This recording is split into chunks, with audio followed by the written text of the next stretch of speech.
إن الحمد لله نحمده ونستعينه ونستغفره ونعوذ بالله من شرور أنفسنا ومن سيئات أعمالنا من يهده الله فلا مضل له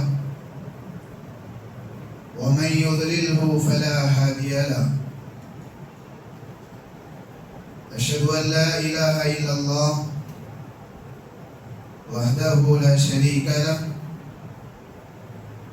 وأشهد أن محمدا عبده ورسوله أما بعد قال الله تبارك وتعالى في القرآن المجيد والفرقان الحميد فأعوذ بالله من الشيطان الرجيم بسم الله الرحمن الرحيم يا أيها الذين آمنوا اتقوا الله حق تقاته ولا تموتن إلا وأنتم مسلمون يا أيها الناس اتقوا ربكم الذي خلقكم من نفس واحدة وخلق منها زوجها وبث منهما رجالا كثيرا ونساء واتقوا الله الذي تساءلون به والأرحام إن الله كان عليكم رقيبا يا أيها الذين آمنوا اتقوا الله وقولوا قولا سديدا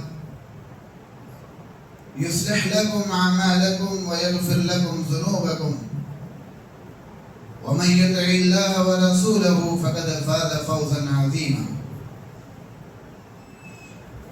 فإن خير الحديث كتاب الله وخير الهدى هدى محمد صلى الله عليه وسلم وشر الأمور محدثاتها وكل محدثة بدعة وكل بدعة ضلالة وكل ضلالة في النار. وقال الله تعالى في موضع آخر من قتل نفسا بغير نفس أو فساد في الأرض فكأنما قتل الناس جميعا. ہر قسم کی کبریائی بڑائی حمد و ثنا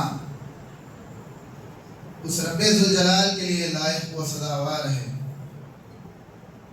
جو ہمارا خالق ہے، مالک ہے، رازق ہے، پالن نہار ہے۔ بعد و درود ہو تمام انبیاء علیہم السلام پر، خصوصاً میرے اور آپ کے آخری نبی جناب محمد رسول اللہ صلی اللہ علیہ وسلم پر۔ حاضرین جمعہ، بزرگان دین، نوجوانان ملت،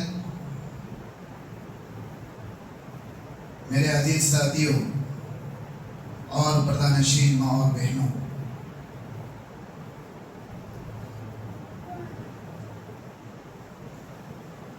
یقیناً دین اسلام سراپا رحمت ہی رحمت ہے۔ یہی وجہ ہے کہ اسلام کے معنی ہی امن اور شانتی کے ہیں۔ پوری انسانیت کی ہمدردی کا علم بردار دین اسلام ہے۔ مذہب اسلام ہی وہ مذہب ہے جو دنیا کو ہمیشہ پیار و محبت کا درس دیتا ہے۔ دین اسلام کی رحمت اور اس کی شفقت کا اندازہ میں اور آپ اس بات سے لگا سکتے ہیں کہ میدان جنگ یہ وہ میدان ہوتا ہے جہاں پر خون خرابے کا منظر ہوتا ہے، ہر کوئی غصے کی حالت میں ہوتا ہے، باوجود اس کے دین اسلام کی رحمت تو دیکھو، کہ اسلام عورتوں کو، بوڑھوں کو، بچوں کو میدان جنگ میں قتل کرنے سے منع کرتا ہے۔ گویا یہ اس بات کی دلیل ہے کہ مذہب اسلام ہمیشہ امن اور شانتی چاہتا ہے، رحمت کا درس دنیا کو دیتا ہے۔ رب العالمین قرآن مجید کی آیت کریمہ میں اس بات کی وضاحت کرتا ہے، من قتل نفسا بغیر نفس او فساد فی الارض فکأنما قتل الناس جميعا، کہ لوگوں یاد رکھنا، ایک انسان کے قتل کو ساری انسانیت کے برابر قتل قرار دینے والا مذہب ہے۔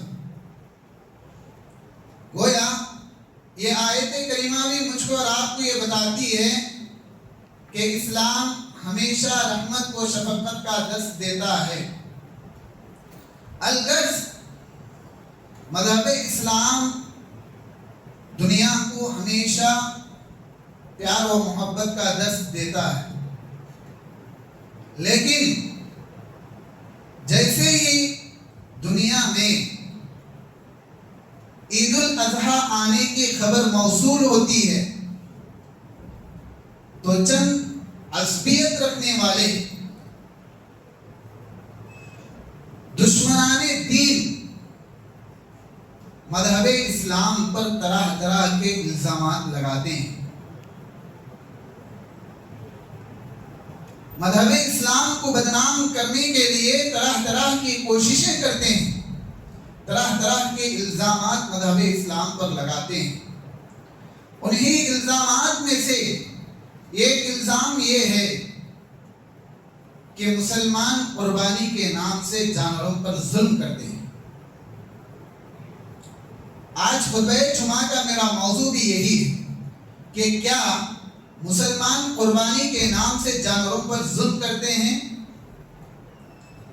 حضرات، حقیقت میں دیکھا جائے تو قربانی یہ صرف مذہب اسلام کے لیے مخصوص نہیں ہے، بلکہ دنیا میں جو بھی مذاہب پائے جاتے ہیں وہ بھی اپنے اپنے طور پر الگ الگ طریقے سے قربانی کرتے ہیں۔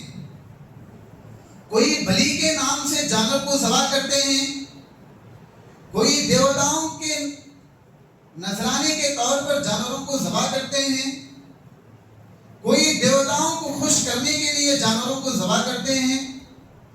الغرض اگر ہم دیکھا جائے تو مذہب اسلام کے علاوہ جو بھی مذاہب دنیا کے اندر پائے جاتے ہیں، تمام مذاہب میں لوگ جانور کو ذبح کرتے ہیں، لیکن صرف مسلمان بقرعید میں ایک مرتبہ جانور کو ذبح کرتا ہے تو یہ الزام لگاتے ہیں کہ مسلمان بقرعید کے نام سے جانوروں پر ظلم کرتے ہیں۔ حالانکہ حقیقت کے آئینے میں دیکھا جائے تو مذہب اسلام ہمیشہ جانوروں کے ساتھ، بے زبان مخلوق کے ساتھ حسن سلوک کرنے، ان کے ساتھ اچھا برتاؤ کرنے کی تعلیم دیتا ہے۔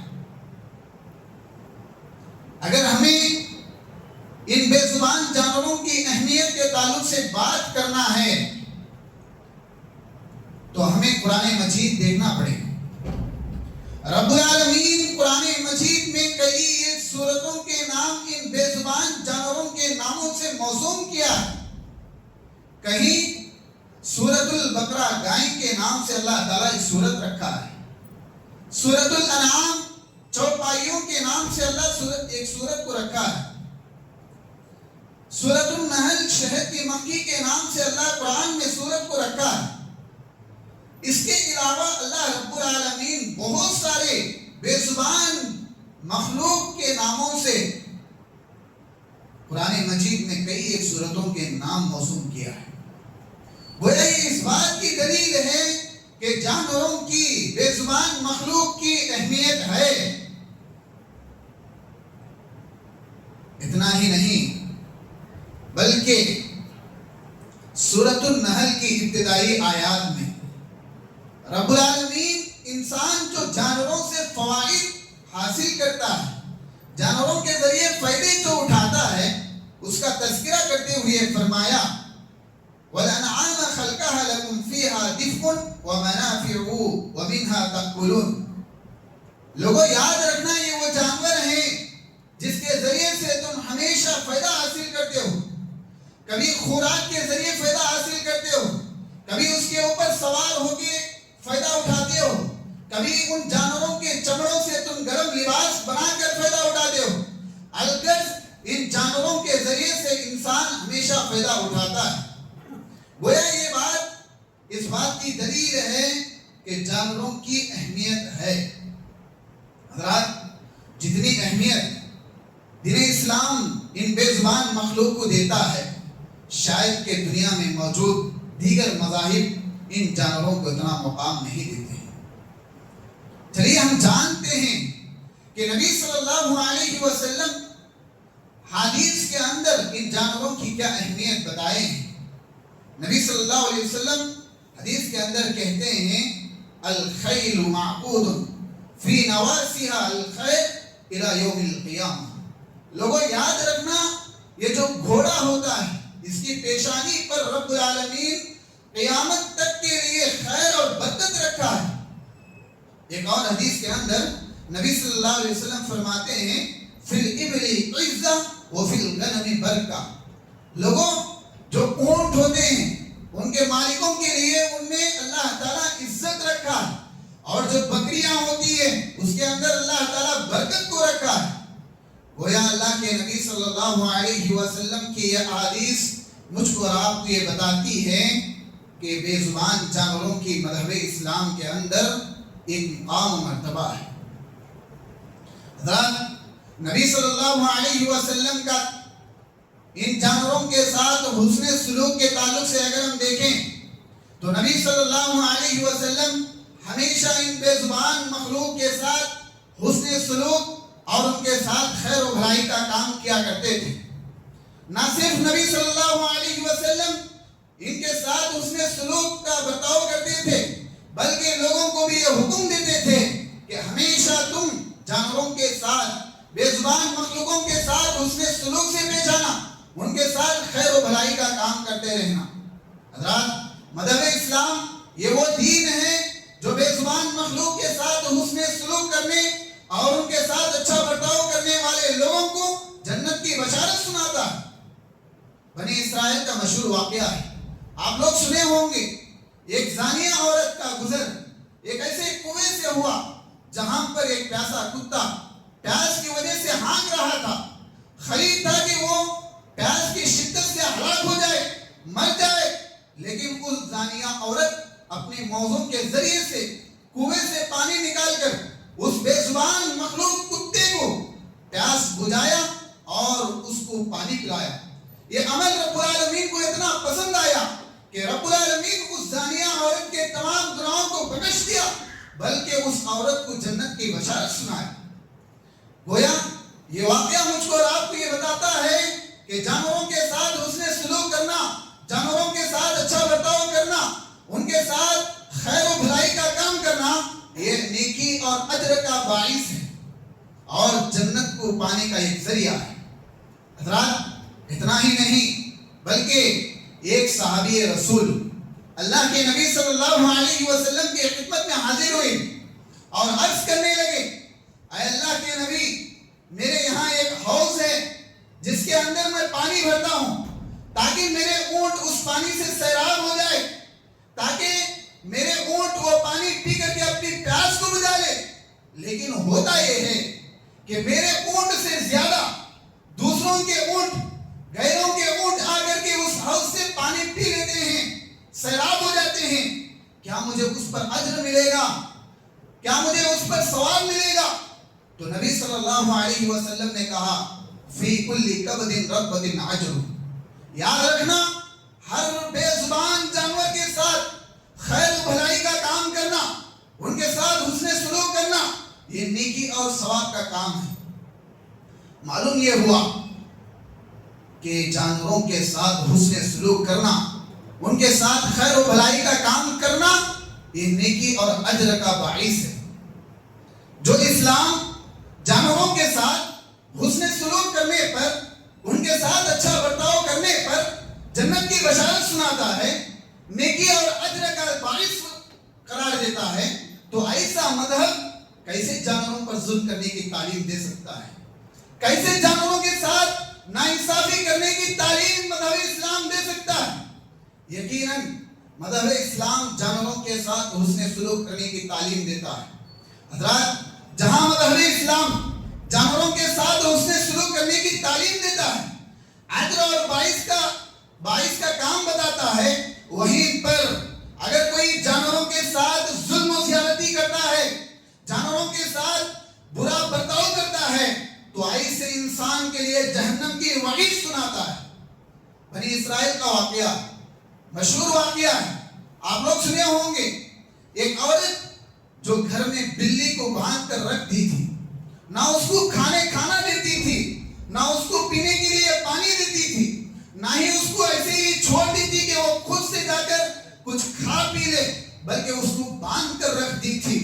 وہ ہے کہ وہ بھوک اور پیاس کو برداشت نہ کرنے کی وجہ سے وہ مر جاتا ہے، بلی آخرکار موت کے حوالے ہو جاتی ہے۔ نبی صلی اللہ علیہ وسلم فرماتے ہیں کہ وہ عورت کا یہ عمل رب العالمین کو اتنا ناگوارا پسند آیا کہ اس عورت کو جہنم کی وعید سنایا گیا۔ حضرات، یقیناً مذہب اسلام جانوروں کے ساتھ ظلم و زیادتی کرنے کو ہرگز برداشت نہیں کرتا، بلکہ فوراً انہیں جہنم کی وعید سناتا ہے۔ زمانے جاہلیت میں لوگ جانوروں کے ساتھ مصلح کیا کرتے تھے۔ مصلح سے مراد جانور کا کسی عضو کو پسند آیا تو اس کو کاٹ کر کھا لیا کرتے تھے۔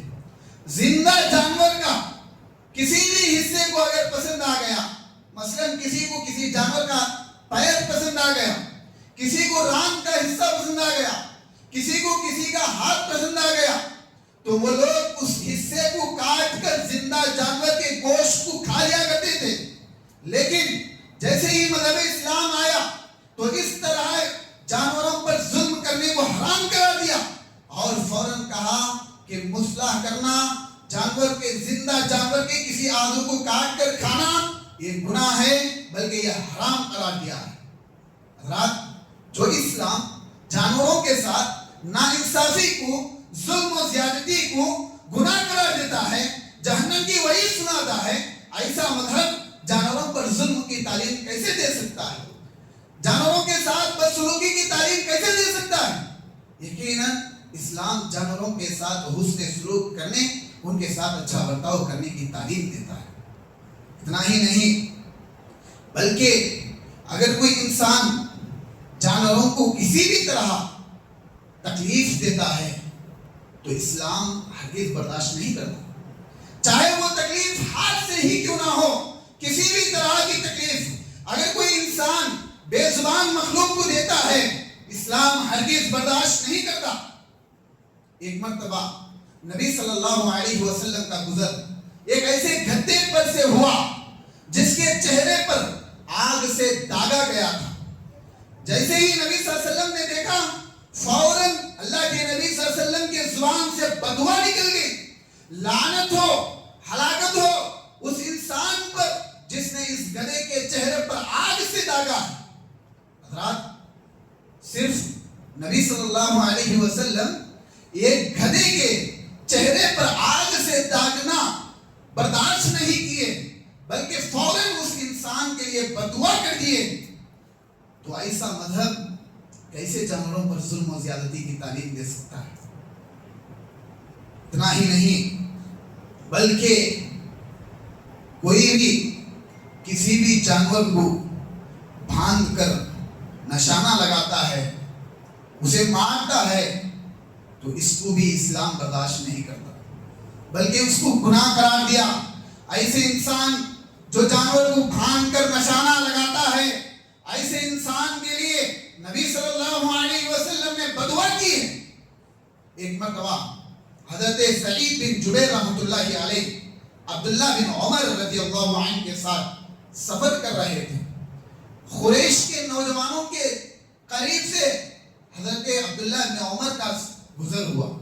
دیکھا کہ قریش کے چند نوجوان ایک مرغی کو باندھ کر اسے نشانہ لگا رہے تھے. جیسے ہی حضرت عمر بن خطاب رضی اللہ عنہ کے بیٹے عبداللہ کو دیکھا، فوراً قریش کے نوجوان منتشر ہو گئے، ادھر ادھر بھٹک گئے.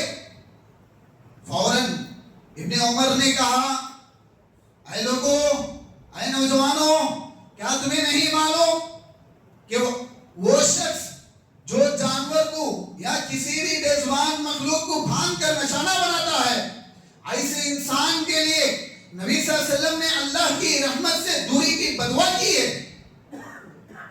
بلکہ اللہ کے نبی صلی اللہ علیہ وسلم نے کہا کہ لوگوں، تم کسی بھی ذی روح یعنی جس کے اندر جان ہوتی ہے اسے کبھی بھی نشانہ باندھ کر مت لگایا کرو.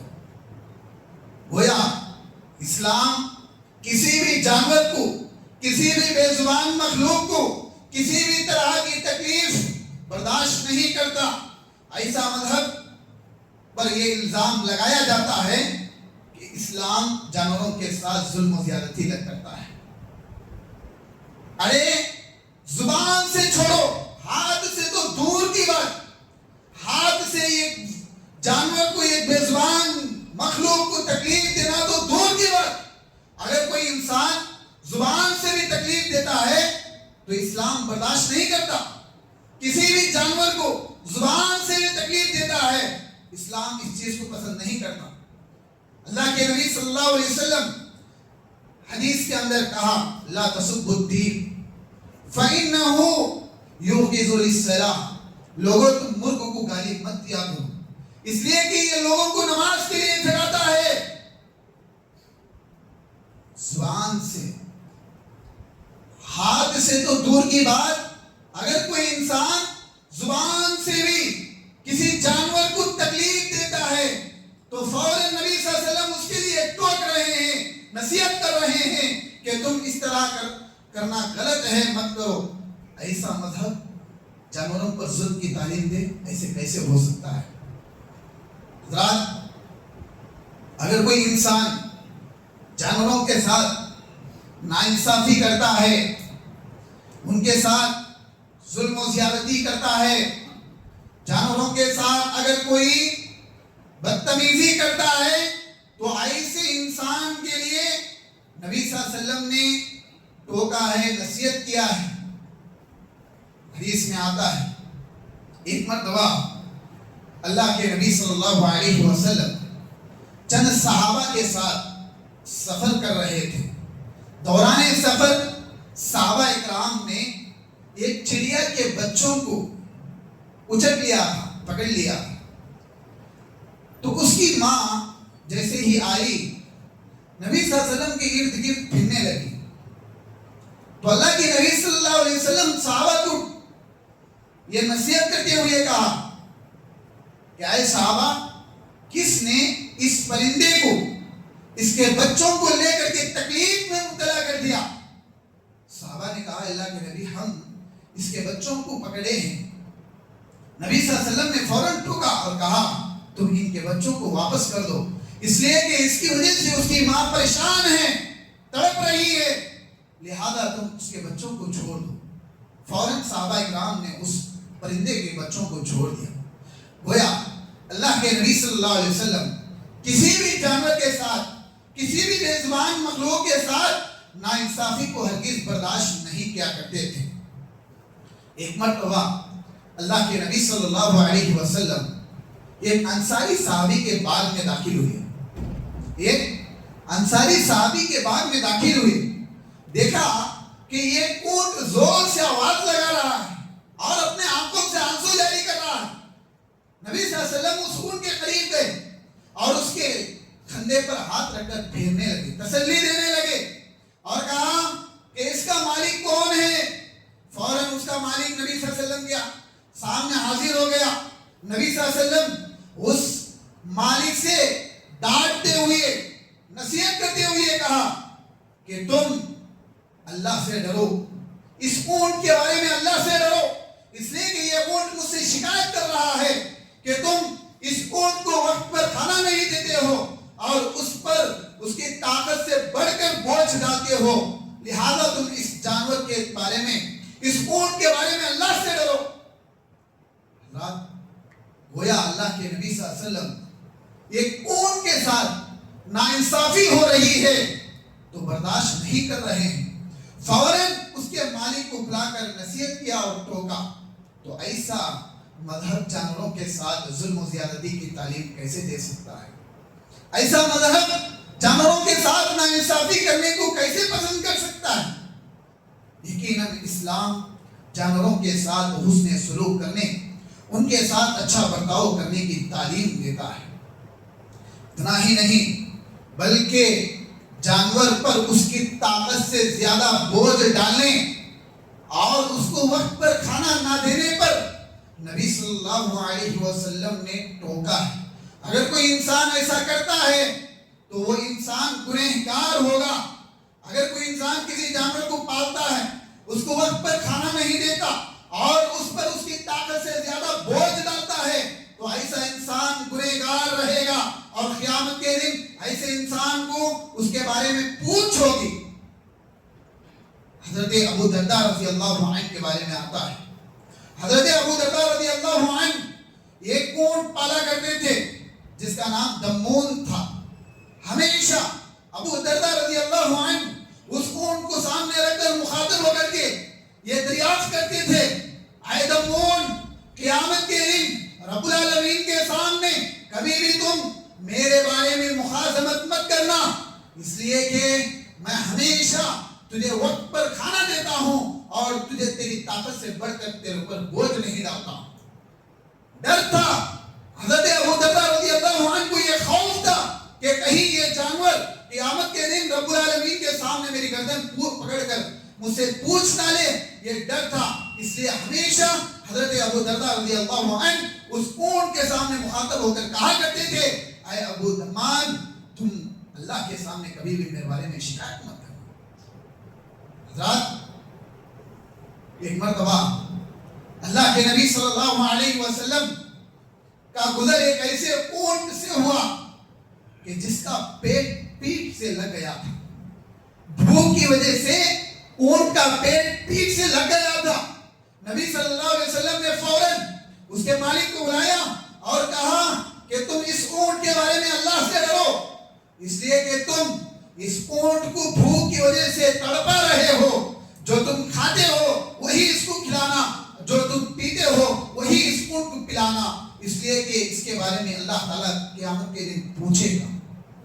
رات یہ واقعہ مجھ کو رات کو یہ بتاتا ہے کہ ہمیشہ جانور کے ساتھ حسن سلوک کرنا، جانور کے ساتھ کبھی بھی ظلم و زیادتی ہرگز نہیں کرنا، اس لیے کہ اسلام کبھی بھی اس کے بارے میں برداشت نہیں کر سکتا۔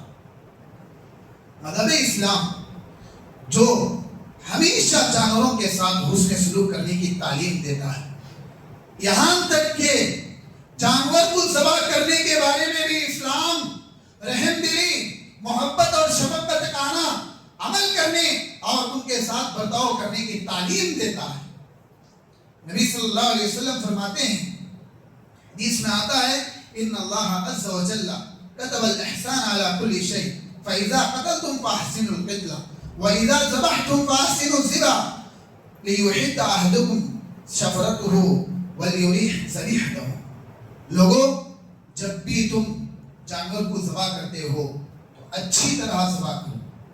جب بھی تم جانور کو ذبح کرتے ہو تو اپنی چھری کو تیز کر لیا کرو۔ یقیناً مذہب اسلام جانور کے ساتھ حسن سلوک کرنے، اس کے ساتھ اچھا برتاؤ کرنے کی تعلیم دیتا ہے۔ مذہب اسلام اتنا رحم دل ہے کہ ایک جانور کو دوسرے جانور کے سامنے ذبح کرنے سے منع کرتا ہے۔ ایک جانور کو ذبح کرتے ہوئے اس کی جگہ تک یعنی مقام ذبح تک لے جانے کے لیے جانور کو نرمی کے ساتھ، محبت کے ساتھ لے جانے کی تعلیم دیتا ہے۔ حضرت عمر بن خطاب رضی اللہ عنہ ایک مرتبہ دیکھا کہ ایک شخص جو بکری کو ذبح کرنے کے لیے ٹانگوں کو پکڑ کر گھسیٹ کر لے جا رہا تھا۔ حضرت عمر بن خطاب رضی اللہ عنہ نے کہا، اسے فوراً وہیں پر ٹوکا اور کہا کہ اس کے ساتھ محبت کے ساتھ برتاؤ کرو، محبت کے ساتھ کھینچ کر لے جاؤ، اس لیے کہ اگر تم یہاں کھینچ کر زبردستی سے یہیں پر موت ہو جاتی ہے اور دوبارہ تم اسے چھری کے ذریعے ذبح کر کے دوسری موت دیتے ہو، اس طرح کرنا ایک جانور کے ساتھ ظلم ہے۔ حضرت عمر بن خطاب نے فوراً اس آدمی کو ٹوکا اور نصیحت کی۔ گویا اسلام ایک جانور کے ساتھ ہمیشہ اس سے سلوک کرنے کی تعلیم دیتا ہے، اور جب بھی جانور کو ذبح کرتے ہیں تو اس کی چھری کو تیز کرنے اور جانور کو آسانی پہنچانے کی تعلیم دیتا ہے۔ ایک جانور کو دوسرے جانور کے سامنے ذبح کرنے سے اسلام منع کرتا ہے۔ گویا یہ تمام تعلیمات اس بات کی دلیل ہے کہ اسلام کبھی بھی جانوروں کے ساتھ ظلم و زیادتی نہیں کرتا، بلکہ ہمیشہ یہ اسلام جانوروں کے ساتھ حسن سلوک کرنے کی تعلیم دیتا ہے۔ اگر مسلمان سال میں ایک مرتبہ قربانی کر کے بدنام ہوتا ہے، لیکن دنیا والے سال بھر چاہے جتنے بھی جانور کاٹے کوئی فرق پڑنے والا نہیں ہے۔ شاعر کہتا ہے ہم آہ بھی کہتے ہیں تو ہو جاتے ہیں بدنام، ہم آہ بھی کہتے ہیں تو ہو جاتے ہیں بدنام، وہ قتل بھی کرتے ہیں تو چرچا نہیں ہوتا۔ رات کھانے کے لیے دنیا والے سال بھر جانور کاٹتے ہیں، کوئی فرق نہیں پڑتا، لیکن مسلمان قربانی کے نام سے عبادت کے لیے رب العالمین کو راضی کرنے کے لیے کوئی جانور ذبح کرتا ہے تو یہ الزام لگاتے ہیں کہ مسلمان جانوروں پر ظلم کرتے ہیں۔ حقیقت میں یہ ایسا نہیں ہے۔ حقیقت میں اسلام ہمیشہ جانوروں کے ساتھ حسن سلوک کی تعلیم دیتا ہے۔ ارے وہ لوگ جو جانور کو بے رحمی سے ایک ہی مرتبہ قتل کر کے اس کی منڈی کو الگ کرنے والے یہ کہتے ہیں کہ مسلمان جانوروں پر ظلم کرتے ہیں۔ حضرات یہ کہاں کی انصاف ہے، یہ کہاں کی انصافی ہے، جبکہ اسلام ہمیشہ جانوروں کے ساتھ حسن سلوک کرنے، ان کے ساتھ اچھا برتاؤ کرنے۔ اگر کوئی انسان جانوروں کے ساتھ حسن سلوک کرتا ہے تو اس کو جنت کی بشارت سناتا ہے، اور جو بھی جانوروں کے ساتھ ناانصافی کرتے ہیں، ظلم کرتے ہیں، ایسے لوگوں کو جہنم کی وعید سناتا ہے۔ مذہب اسلام جانوروں کے حقوق بتاتا ہے، اگر کوئی حقوق میں کوتاہی کرتا ہے تو اس کو جہنم کی وعید سناتا ہے۔ جہنم اگر کوئی حقوق کی تکمیل کرتا ہے تو اس کو جنت کی بشارت سناتا ہے۔ حضرات خطبہ جمعہ سے یہی پیغام دینا چاہتا ہوں، یقیناً اسلام ہمیشہ جانوروں کے ساتھ حسن سلوک کرنے، ان کے ساتھ اچھا برتاؤ کرنے کی تعلیم دیتا ہے۔ مذہب اسلام کبھی بھی جانوروں کے ساتھ ظلم و زیادتی کو برداشت نہیں کرتا۔ آخر میں دعا ہے کہ رب العالمین ہمیں سنی ہوئی باتوں پر عمل کرنے والا بنائے۔ اللہ تعالیٰ دشمنان دین کو وہ دور جواب دینے کے اللہ ہمیں طاقت دے مولا، آمین۔ اے اللہ جو بھی بیمار ہیں انہیں تو شفا کاملہ عاجل عطا کر مولا۔ اللہ ہماری عبادتوں کو قبول کر مولا، ہمارے گناہوں کو معاف کر مولا، ہماری نمازوں کو، صدقہ و خیرات کو، ہماری نیکیوں کو اللہ قبول کر مولا۔ اللہ جو بھی بیمار ہیں انہیں شفا کاملہ عاجل عطا کر مولا، جو پریشان ہیں ان کی پریشانیوں کو دور کر مولا۔ اللہ مسلمانوں کی حفاظت کر مولا، مسلمانوں کو عزت دے مولا۔ اللہ مسلمانوں کے کاروباروں میں، کمائیوں میں، تجارتوں میں اللہ برکت دے مولا، آمین۔ وآخر دعوانا الحمدللہ رب العالمین۔